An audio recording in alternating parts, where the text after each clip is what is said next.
Hello everybody, just getting the old camera ready to see if we can have a steam by of these coaches. So you can put on the station somewhere. Let's have a look. I reckon just there. We'll see how that goes.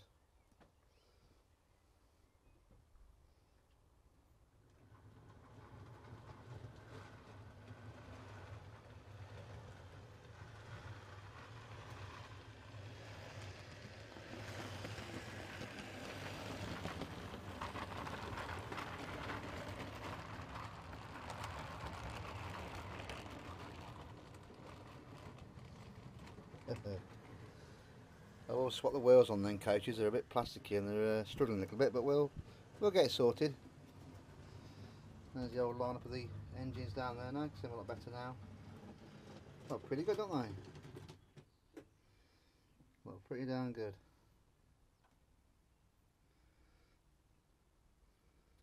As I said before, I had to really do the track up and over ballast it. Two reasons. One, it's an outside layout, so I wanted to actually make sure the track don't warp. This is a thing you got to worry about.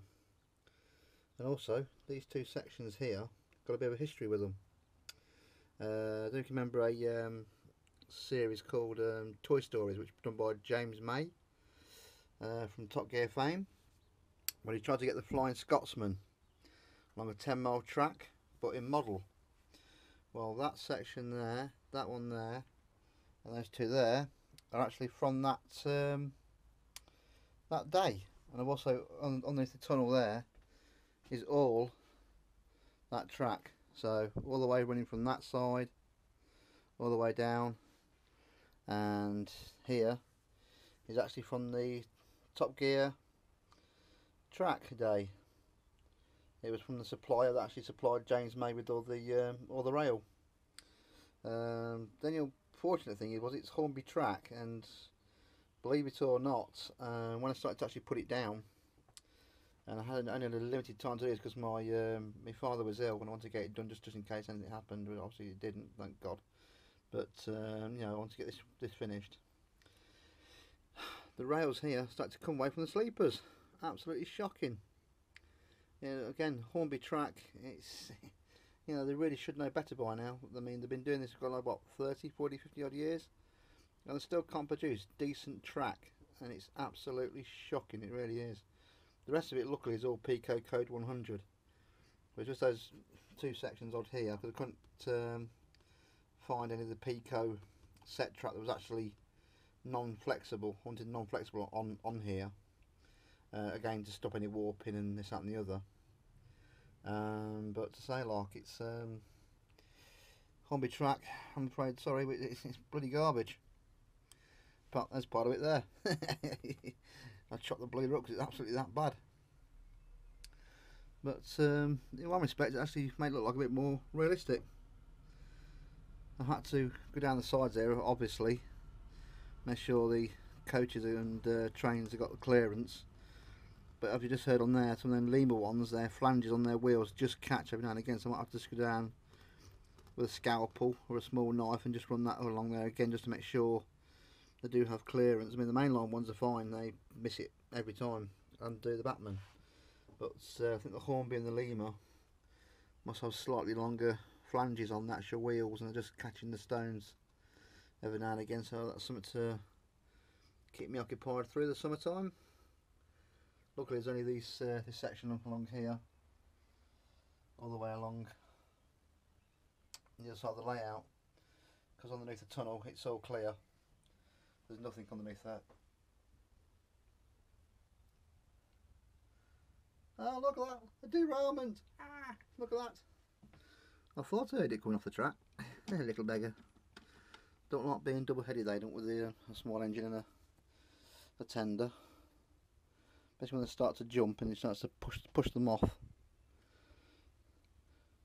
But yeah, this is all solid. As I said before, this is all that Medrock. Really good stuff. I tell you, if you're modelling a new layout, Medrock all the way. All this lot along here, it's absolutely solid. It's, you know, it's absolutely rock hard. It's really good stuff, and within like half an hour I was painting this. You know, I laid it down, bits of old newspaper, and supported it with some wood strips, and yes, so within half an hour it was bloody set. Brilliant stuff. I would like to acknowledge a few thank yous to David Haywood, sorry, and YouTube, and his excellent loft layout, absolute inspiration. I'd like to really thank him a lot. And also I think it's is it Chams 123, also on YouTube. The Trying Man, you'll know who I mean. He's a lovely man. Yeah, I've asked him a few questions about my trying trains and a few other bits and bobs. Very helpful. They both have been inspirational. So I'd like to put a big word and say thank you for them. You know, your layouts are absolutely brilliant. I've got to be honest, especially David's. It's incredible loft layout. Please, you know, do have a look out for that layout. It is incredible, I must admit. I know that Manny's ill at the moment, so I do wish him all the best. But I say, like, his layout's gorgeous. And I say with this one here, I'll try my best and see how we can do it a bit better. Hopefully, get some more bits and bobs done to it this year. Get some more wood in there, I think, as well. A few little bits and bobs I've got to do now. Got to touch up round here, like with obviously the wood's warped with age. I've got to put a bit of paint down there and tie them up. Put some bushes up around there actually. There's a few bushes around there. That'll hold that up. If you're wondering about that piece over there, that's where some scoundrel tried to get into the actual shed. But luckily the whole door held fast. And I've now put some other extra bits and bobs in there, which I won't say online, obviously, for security reasons. But there is adequate security now. But to say, the bastards tried to get in, but luckily I don't keep any of the actual stock in here. It's just the actual layout itself. So basically, you know, don't bother.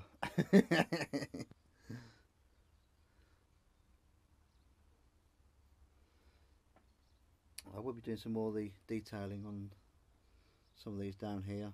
Again, it's just time. Unfortunately, it's I work 6 till 4, so I only get the night times to do these bits and bobs in.